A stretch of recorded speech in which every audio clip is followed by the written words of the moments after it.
आज की कहानी एक परिवार की है। एक ऐसे परिवार की जिसके सपने एक बगीचे में खिलते हैं और फिर उसी बगीचे में मुरझा जाते हैं।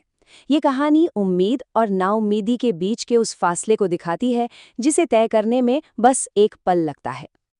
कहते हैं ना, कभी कभी कहानी की आखिरी लाइन ही उसका पूरा सच बता देती है। ये एक लाइन इस पूरी कहानी का निचोड़ है, एक ऐसा दर्द जिससे कभी भरा नहीं जा सकता। तो चलिए देखते हैं कि ये परिवार इस मोड़ तक आखिर पहुंचा कैसे। हर कहानी की तरह इसकी शुरुआत भी बहुत सारी उम्मीदों से भरी हुई थी।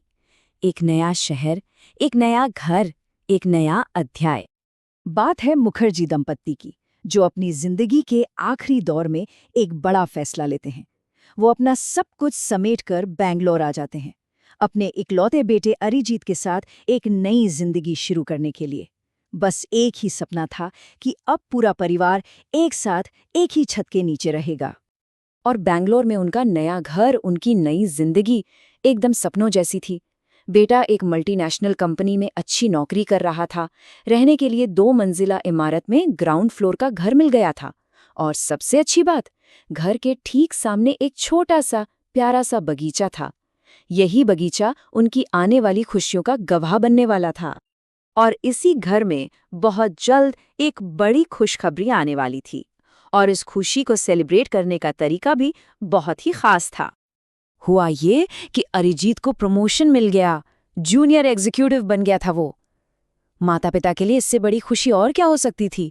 उनकी आंखों में गर्व और सुकून साफ दिख रहा था।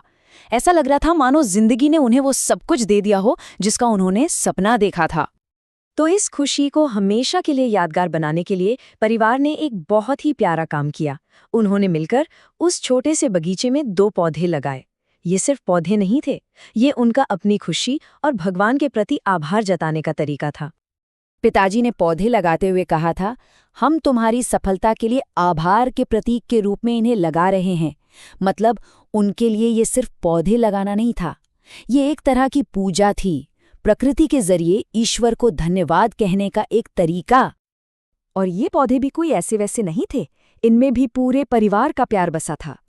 एक था गुड़हल का पौधा जो माँ को बहुत पसंद था, और दूसरा था आम का जो बेटे अरिजीत का फेवरेट था। वो बगीचा सही मायनों में अब उनके सपनों का एक जीता जागता सबूत बन चुका था। सब कुछ कितना अच्छा चल रहा था, है ना? पर कहते हैं ना, खुशियों को अक्सर नजर लग जाती है। एक फोन कॉल और सब कुछ बदल गया। ठीक 1 साल बाद घर में फिर से जश्न की तैयारी थी। अरिजीत के लिए लड़की देखने की बात चल रही थी।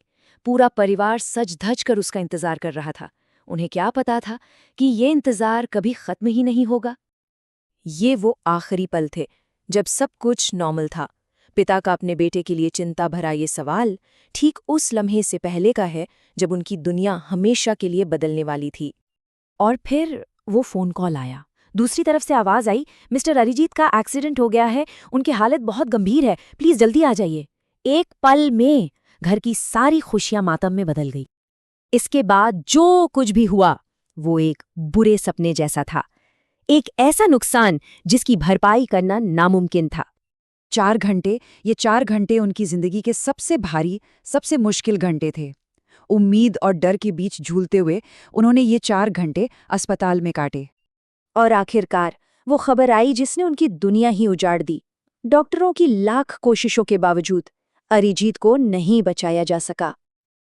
अब सोचिए उन बूढ़े माँ बाप पर क्या बीती होगी। दिमाग तो सच को समझ रहा था, लेकिन दिल मानने को तैयार ही नहीं था। उनका बेटा ही तो उनके जीने का सहारा था, उनकी वजह था, और अब वो वजह ही खत्म हो चुकी थी। कहानी घूमकर फिर वहीं आ जाती है, उसी बगीचे पर जहां उम्मीद के बीज बोए गए थे। लेकिन अब वो बगीचा उम्मीद का नहीं बल्कि एक टूटे हुए सपने की निशानी बन चुका था।